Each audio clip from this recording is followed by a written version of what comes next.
A concupiscência da carne é o apetite pelas satisfações das paixões carnais. Ou melhor, o apetite pela satisfação das paixões carnais. O apetite, ele não é pecado. O apetite físico, ele não é pecado. Deus nos deu apetite. Por exemplo, para a comida, para o sono, para o sexo. Essas coisas são boas. E Deus, ele pode santificar essas coisas em nós. Por exemplo, a comida. A comida, ou melhor, o apetite para a comida, ele pode ser santificado e se tornar motivo de gratidão a Deus. Se você tem apetite, glorifique a Deus. Se chega um determinado momento e te dá fome, louve a Deus por isso. Porque um dos principais sintomas da pessoa que está doente é a perda do apetite. Não é verdade? Então, quando você tem fome, é um bom sinal, é sinal que as coisas estão funcionando aí dentro. Então, essa é a razão de nós darmos graças a Deus antes de comer. Não é só porque Deus nos deu o alimento, mas é porque Deus também nos deu o apetite. Tem pessoas que têm alimento em fartura, mas não têm apetite. Queriam ter apetite. Eu me lembro de uma vez uma pessoa dizendo assim, nossa, o meu sonho era poder comer um pãozinho assim igual vocês comem, com essa satisfação, com esse apetite, comer 2 pãezinhos de manhã com essa disposição, comer um pão de queijo, né, igual o mineiro come aqui, com um cafezinho, com esse apetite, porque eu não tenho mais apetite. Então, presta atenção que eu estou falando de uma satisfação, de uma paixão, né, uma necessidade, vamos dizer assim, para não confundir, que é louvável. Só que Satanás, ele pode degradar esse apetite e fazer com que isso se torne gula. Aí passa a ser uma paixão carnal. A pessoa que come com os olhos, que come mais do que o necessário, né? E crente, cristão, come pra caramba, não é verdade? Come muito. Eles costumam dizer que crente não bebe, mas come, que é uma beleza. E ninguém não está nem aí para isso. Mas o comer em excesso é gula, é pecado.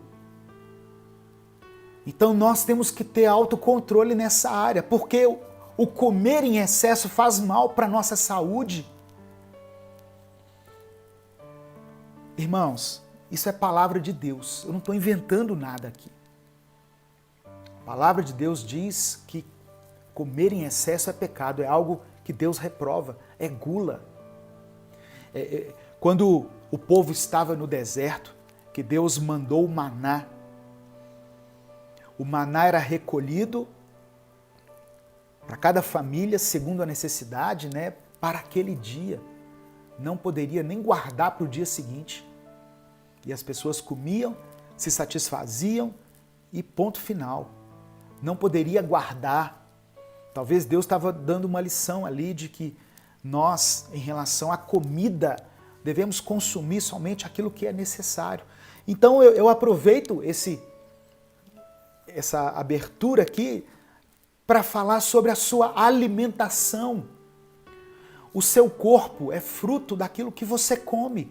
O seu corpo é templo do Espírito Santo. Talvez você coma de uma forma totalmente errada. Talvez você coma em excesso. Ou talvez você coma somente porcaria. Muita gordura, muito refrigerante. Ao invés de consumir água, de consumir coisas saudáveis, frutas, verduras, diminui um pouco os alimentos industrializados que você tem comido. Olha para onde que Deus está nos levando aqui, irmãos. O tema da mensagem é como vencer o mundo. Ah, pastor, achei que isso ia falar das coisas que estão chegando na igreja aí, né, que está desviando as pessoas. Pois é, uma das coisas é isso. Mas que entram de uma forma sutil na nossa vida. Isso aqui é água, tá? É água. Nada melhor para hidratar o corpo do que água. Então, esses apetites, outro apetite aqui é o sono. Quem tem sono deve glorificar a Deus por isso. É necessário que você glorifique a Deus pelo sono. Chega uma determinada hora do dia que você tem sono, aleluia! Quem consegue dormir aí sem remédio, louvado seja Deus. Só que aí Satanás pega esse apetite, que é o sono, e transforma ele em preguiça. Aí ele já está nos levando para o pecado. Quantas pessoas ficam na cama ao invés de levantar e agir? Quantas pessoas deixam que a preguiça domine a mente dele, o corpo dele? Estamos falando da palavra de Deus. A palavra de Deus condena a preguiça. Vá ter com as formigas, ó preguiçoso. Elas não têm líder, não têm chefe, mesmo assim elas sabem que devem trabalhar, elas sabem aquilo que devem fazer. Então, irmãos, tem coisas na nossa vida que elas vão entrando de uma forma sutil. Elas não estão escancaradas como as coisas que nós costumamos combater e identificar como o mundo, né? A roupa, a música, o corte de cabelo, uma tatuagem, pode ou não, mas outras coisas estão entrando de uma forma sutil na nossa vida e vão nos afastando de Deus. O sono é bênção. Você tem sono, dá de noite aí, o sol se põe, você começa a dar sono. Louvado seja Deus, agradeça a Deus pelo sono. É um bom sinal de que a sua mente está normal, de que está tudo funcionando. E não ignore o sono não, viu? Não ignore o sono. Uma das piores coisas é uma noite de sono mal dormida, não é verdade? Outra coisa que é um apetite que Deus colocou em nós é o sexo. A satisfação do apetite sexual dentro dos limites do casamento pode e deve ser santificada por Deus como a expressão de um dom precioso que Deus colocou em nós. E quando nós usamos de maneira correta, glorifica a Deus. Tanto que o ato sexual é a maneira como Deus estabeleceu para que seja perpetuada a raça humana. Através do ato sexual, uma criança é concebida. Não tem nada mais sagrado do que isso, irmãos. Mas durante muitos anos nós ficamos falando assim, olha, Deus criou o homem e o diabo criou o sexo. Nós alimentamos essa ideia, mas não, quem criou o sexo foi Deus. O sexo foi criado por Deus. E quando é feito dentro dos limites do casamento, é uma bênção na nossa vida. Então, se você tem desejo sexual, glorifique a Deus por isso. E dentro do seu casamento, satisfaça esse desejo. Satisfaça o seu desejo, o do seu cônjuge. Isso é bênção aos olhos de Deus. Mas como o mundo deturpa essas coisas? E até no meio da igreja, muitos crentes começam a seguir o padrão do mundo. Pessoas que querem praticar o sexo livre, né, que de livre não tem nada porque escraviza as pessoas, que querem praticar o sexo fora do casamento, fora de uma relação conjugal. Aí é o mundo deturpando um apetite que foi colocado por Deus em nós. pessoas que vivem uma vida dupla em relação ao sexo, na prostituição, na fornicação, no adultério. Então, o grande Deus, com D minúsculo, desse século é o Deus do sexo. E esse sexo aí, que é pregado fora dos padrões bíblicos, ele em nada glorifica a Deus. E ele resulta em tragédia, em destruição de famílias. Amém? Então nós estamos falando de como vencer o mundo. Primeiro eu estou identificando que inimigos são esses que estão no mundo que eu preciso vencer. A seguir a palavra fala da concupiscência dos olhos. O que é isso? É o desejo incontrolável que leva a pessoa a querer possuir tudo que é atraente a ela.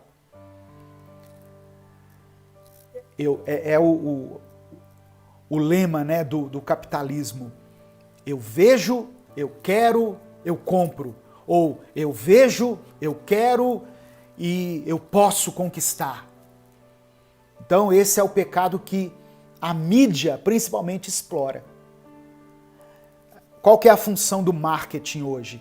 Apresentar a você algo que você vai criar na sua mente a necessidade de possuir aquela coisa. Talvez você nem precisa, mas a propaganda, o marketing, a mídia é tão forte nesse sentido que cria em você um desejo de algo que você nem sabia que existia. Então, a concupiscência dos olhos é o desejo em possuir aquilo que é atraente segundo os meus sentidos físicos. Aí eu coloquei alguns exemplos aqui, nesse estudo que eu estou apresentando. Em Gênesis capítulo 3, quando Satanás quis que Adão e Eva desobedecessem a Deus, ele fez isso através do sentido da visão. Satanás mostrou o fruto para Eva. A palavra diz assim, olha, vendo a mulher que a árvore era boa para se comer, vendo, ela viu o fruto. A gente fala maçã, mas ninguém sabe que fruto que era não, viu? Pode ser um abacaxi, uma pera, uma uva, qualquer coisa. Mas o que é importante notarmos aqui é que aquilo foi visto. A queda se deu inicialmente pelo sentido da visão. Era agradável aos olhos. Foi assim que o pecado entrou no mundo. Em Josué capítulo 7, no verso 20 e 21,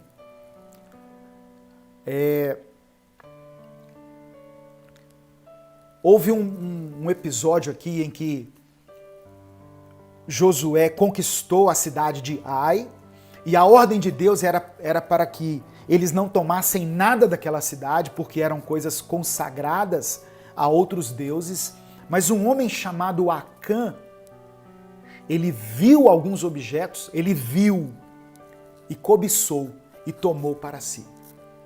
E escondeu aqueles objetos dentro da cabana dele.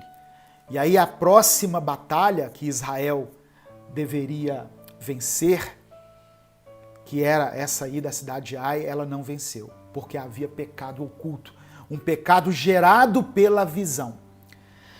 Quando Davi caiu em adultério, antes do ato em si, ele viu a mulher tomando banho.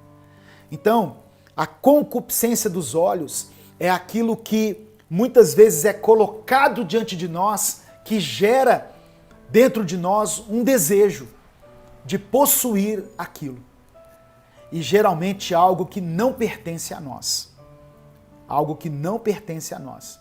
Por isso Paulo escreveu aos Coríntios, né? Aquele, pois, que pensa estar de pé, cuide para que não caia. Davi era rei, Davi estava em um bom momento da sua vida, mas por causa do seu olhar, da cobiça dos olhos, Ele viu uma mulher tomando banho e a desejou para si. Provérbios capítulo 27, versículo 20 diz assim, olha, como o inferno e a perdição nunca se fartam, assim os olhos do homem nunca se satisfazem. Os olhos do homem nunca se satisfazem. A pessoa pode ter muitas coisas na vida, mas se passar algo atraente diante dos olhos dele, ele vai desviar o seu olhar. Porque os olhos do homem nunca se satisfazem. Nós estamos falando sobre como vencer o mundo. E a terceira coisa que está no mundo, da qual nós precisamos atentar, é a soberba da vida. O que é soberba? O significado de soberba é altivez, orgulho. Soberba é uma manifestação de orgulho, de pretensão. É um sentimento de superioridade que às vezes nós temos sobre as outras pessoas. E nós, que somos da Igreja de Jesus, somos soberbos, somos orgulhosos. Nós olhamos para o perdido e no nosso íntimo nós pensamos, eu estou melhor do que ele, eu sou melhor do que ele. Então, uma palavra simples aqui para definir soberba é o orgulho. É o fato do homem não aceitar que tudo que ele tem vem de Deus, que a sua dependência vem de Deus, que Deus é quem é o doador da vida, de que se nós temos algo de bom em nós, alguma habilidade, algum dom, algum talento, alguma prosperidade que alcançamos, tudo isso vem de Deus. Então, como cristãos, como crentes, nós às vezes não damos valor a essas coisas de uma forma devida. Nós queremos dizer que nós é que conquistamos as coisas, sendo que as nossas conquistas elas vêm de Deus. E nós nos preocupamos em manter essa fachada, essa aparência de conquistadores, mostrando aquilo que conquistamos, ostentando os nossos bens, tentando passar para as pessoas uma boa impressão de que está tudo bem conosco. Você já viu como que é stories de rede social? Só coisa boa. As pessoas só postam coisas boas. Parece que a vida está assim, a mil maravilhas, quando você entra na rede social. Você fala, meu Deus, que bom. Essa pessoa só tem sentimentos bons. Só tem coisa boa acontecendo na vida dela. Provérbios capítulo 16, versículo 18 diz assim, a soberba precede a ruína e a altivez do espírito precede a queda.